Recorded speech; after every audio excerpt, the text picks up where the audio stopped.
আল্লাহর কসম করে বলছে 7 দিনের মধ্যে আপনার কোনো ঋণ থাকবে না। কোরআনের এই আয়াতের আমলটি যদি আপনি করতে পারেন, আল্লাহর কসম করে বলছি 7 দিনের মধ্যে আপনার কোনো ঋণ থাকবে না। লক্ষ কোটি টাকা ঋণও যদি থাকেন, আল্লাহ তাআলা গায়বী খাজানা থেকে এটা আপনাকে পূরণ করে দিতে পারেন। কারণ আল্লাহু দাঈফু লিমান ইয়াশাউ ওয়াল্লাহু ওয়াসিউন আলিম।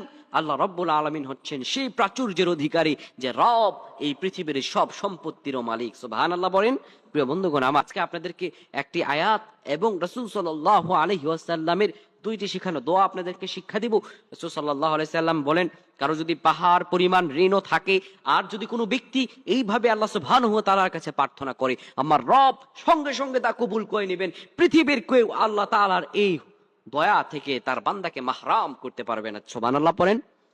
আয়াতটি আপনি পাঠ করবেন আল্লাহ রাব্বুল আলামিনের কাছে। এই আয়াতটি আপনি 7 দিন একটানা পাঠ করবেন। আপনি পড়বেন ওয়াতারযুকু মান তাশাউ বিগাইরি হিসাব। আল্লাহ তাআলার কাছে আপনি বলছেন, রব্বুল আলামিন আল্লাহ, আপনি তো প্রাচুর্যের অধিকারী, আপনি যাকে ইচ্ছা তাকে নিয়ামত দান করেন। রব্বুল আলামিন আল্লাহ, আমি অসহায় অবস্থায় আছি, আল্লাহ আপনি আমাকে নিয়ামত দান করেন। কোন ব্যক্তি যদি আল্লাহ রব্বুল আলামিনের কাছে যাইতে পারে, আমার রব রব্বুল আলামিন তার দোয়াকে কবুল আর মঞ্জুর করে নিবে।